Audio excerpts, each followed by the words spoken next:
રાજ્યમાં સ્થાનિક સ્વરાજ્યની ચૂંટણીને લઈને આગામી 26 એપ્રિલના રોજ મતદાન થવાનું છે. આ મતદાનને લઈને રાજ્ય પોલીસ દ્વારા તમામ પ્રકારની તૈયારીઓ કરી નાખવામાં આવી છે.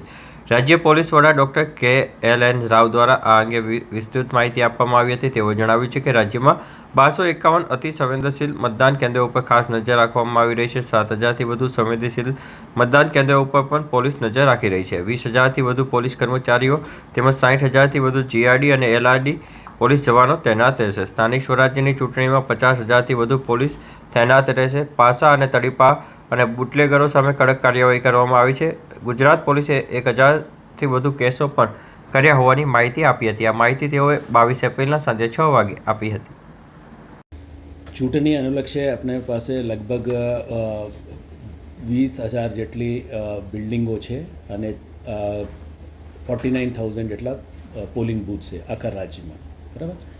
અને લગભગ અમે 50,000થી વધુ પોલીસ ફોર્સ એમાં ઉપયોગ કરવાના છે અને લગભગ 60,000 જેટલા હોમગાર્ડ્સ, જીઆરડી અને એસઆરડીનો પણ અમે ઉપયોગમાં લેવાનો છે. અને કુલ જે ચૂંટણી પ્રક્રિયામાં અલગ અલગ જિલ્લાઓમાંથી જે પ્રિવેન્ટિવ ડિટેક્શન્સ છે, પાસા, તડીપાર અને જે પ્રિવેન્ટિવ અરેસ્ટ કરવાની હોય છે, તો એ તમામ મળીને 1,000થી વધુ પણ એ કેસીસ કરવામાં આવેલું છે.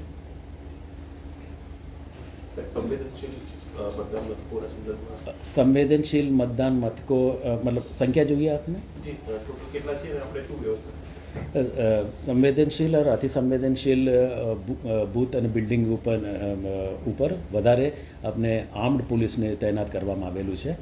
અને જે રીતે કીધું છે કે અલગ અલગ યુનિટ્સમાં, ડિસ્ટ્રિક્ટ્સમાં એની સમીક્ષા થઈ છે કલેક્ટર લેવલે અને કમિશનર લેવલે, તો એ પ્રમાણે અમે વધારે ફોર્સ એસઆરપીનો પણ ઉપયોગ કરવામાં આવે છે. નંબર્સ હું ડિટેલ આપી દઈશ. અલગ અલગ છે, અલગ રહી.